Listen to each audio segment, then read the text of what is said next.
Hello दोस्तों, good morning. Radhe Radhe. दोस्तों, कृष्ण जन्माष्टमी का माहौल है और यदि कृष्ण की भक्ति और उनकी शक्ति की बात ना हो तो जीवन में मजा ही क्या। दोस्तों, आज मैं कृष्ण के जन्म का उद्देश्य और एक सच्ची घटना जिससे हमें बहुत कुछ सीखने को मिलेगा। दोस्तों, कृष्ण जन्माष्टमी भगवान श्री कृष्ण के जन्म के रूप में मनाई जाती है। यह त्योहार हिंदू पंचांग के अनुसार श्रवण मास की अष्टमी तिथि को विशेष रूप से रात के समय मनाया जाता है। श्री कृष्ण का जन्म मथुरा में देवकी और वसुदेव के घर हुआ था। दोस्तों, कुछ महत्वपूर्ण बातें हैं। कृष्ण का जन्म श्री कृष्ण का जन्म मथुरा में कंस द्वारा बंदी बनाए गए देवकी और वसुदेव के 8वें पुत्र के रूप में हुआ था। कंस ने भविष्यवाणी सुनी थी कि देवकी और उनका 8वां पुत्र उसका अंत करेगा। दोस्तों, उद्देश्य कृष्ण के जन्म का उद्देश्य क्या था? यह त्योहार श्री कृष्ण के जीवन की महत्वपूर्ण घटनाओं, उसके द्वारा किए गए चमत्कारों और उनकी आदर्शों को याद किया जाता है।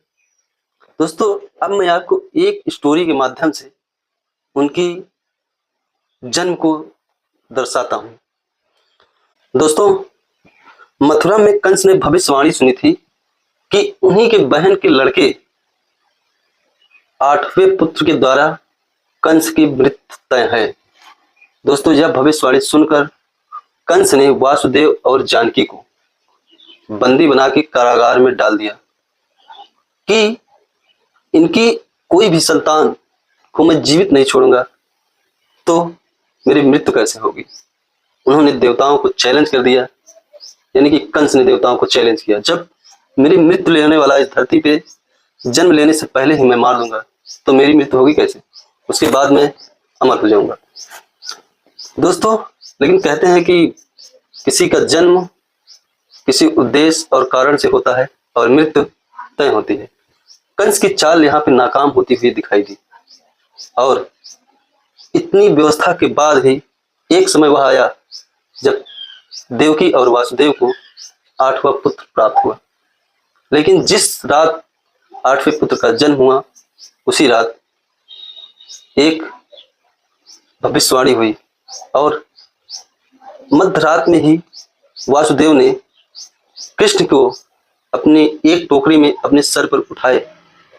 जैसे ही सर पर उठाए वैसे ही सारे पहरेदार सो गए और कारागार के दरवाजे खुल गए। कृष्ण को लेकर वासुदेव जल मार्ग से होते हुए, जल ने भी उन्हें अपना रास्ता दे दिया क्योंकि उन्होंने भी भगवान की लीलाओं का दर्शन किया और वो वासुदेव ने कृष्ण को ले जाके नंदगांव यशोदा मैया के यहाँ छोड़ दिया। दोस्तों, यहाँ पे कंस को पता चला कि 8वां पुत्र नहीं एक पुत्री जन्म ली है, लेकिन कंस ने क्रूरता की हद पार कर दी। उसने पुत्री को भी मारने के लिए उठा के उसको पटकना जैसे ही चाहा वैसे वो शक्ति देवी के रूप में बदल गई और उसने कहा, कंस, तेरा जन्म हुआ था लेकिन मृत्यु तय है, तुझे मारने वाला धरती पे आ गया है और वो शक्ति अदृश्य हो गई।